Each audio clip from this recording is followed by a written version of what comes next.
இந்த big pass வீட்டில் எப்பவுமே சந்தோஷமா சிரிச்சுக்கிட்டு மனசுல படுறத அப்பப்போ வெளிப்படையா பேசிட்டு இருக்க பொண்ணு தான் இந்த ரவீனா. இவங்க என்னதான் சின்ன பிள்ளைத்தனமா இருந்தாலும் கேம்னு வந்துட்டா சூப்பரா கேம் விளையாடுவாங்க.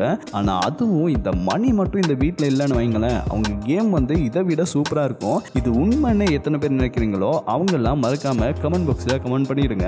அதோட பாத்தீங்கன்னா இந்த மணியும் ரவீனாவும் வெளியே இருந்தே நாங்க ரெண்டு பேரும் நல்ல ஃப்ரெண்ட்ஸ் தான், எங்களுக்குள்ள ஃப்ரெண்ட்ஷிப்பை தாண்டி எதுவுமே இல்லை அப்படின்னு அவங்க சொல்லிக்கிட்டாலும் அவங்க நடந்துக்கிற சில விஷயங்களை பார்க்கும்போது நமக்கே இல்லை இது ஃப்ரெண்ட்ஷிப்பை தாண்டி அவங்களுக்குள்ள ஒன்று இருக்கு அப்படின்னு புரிஞ்சிருக்கும். இப்படி டிவியில் பார்க்குற நமக்கே புரிஞ்சிருக்கும்னா அந்த வீட்டில் இருக்கவங்களுக்கு புரிஞ்சிருக்காதா? ஸோ அவங்களும் அவங்க கடமைக்கு இந்த ரவீனாவை தனியாக கூப்பிட்டு வச்சு அட்வைஸ் மேலே அட்வைஸ் பண்ணாங்க. ஆனால் அந்த அட்வைஸ் சரிதான்னு ரவீனாவுக்கு புரிஞ்சாலும் இந்த வீட்டில் மணி இருக்கார் இல்லையா, அதனால அவங்களால அந்த ஜோனை விட்டு வெளில வர முடியல அப்படின்னு தான் சொல்லணும்.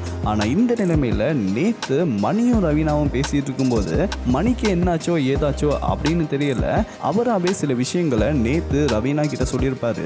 அதில் குறிப்பாக அவர் என்ன சொல்லியிருப்பாரு அப்படின்னு பார்த்தீங்கன்னா, நம்மளால் இந்த வீட்டில் பிரச்சனை வந்துடுமோ அப்படின்னு பயமாக இருக்குது, நம்மளால் ஒழுங்காக டாஸ்கையும் விளையாட முடியலை, நானும் யோசிக்காமல் சில விஷயம் பண்ணுறேன், நீயும் யோசிக்காமல் சில விஷயம் பண்ணுற, இதுவே நாளைக்கு நமக்கு பிரச்சனையாக வந்து முடியும். ஸோ கொஞ்ச நாளைக்கு நம்ம பிரேக் எடுக்கலாம், அதாவது பிரேக்கப் பண்ணிக்கலாம் அப்படின்னு ஒரு முடிவு எடுத்திருக்காங்க.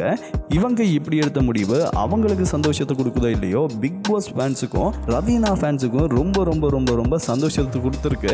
ஸோ இதை பற்றி நீங்கள் என்ன நினைக்கிறீங்க அப்படின்றத மறக்காமல் கமெண்ட் பாக்ஸில் சொல்லிடுங்க.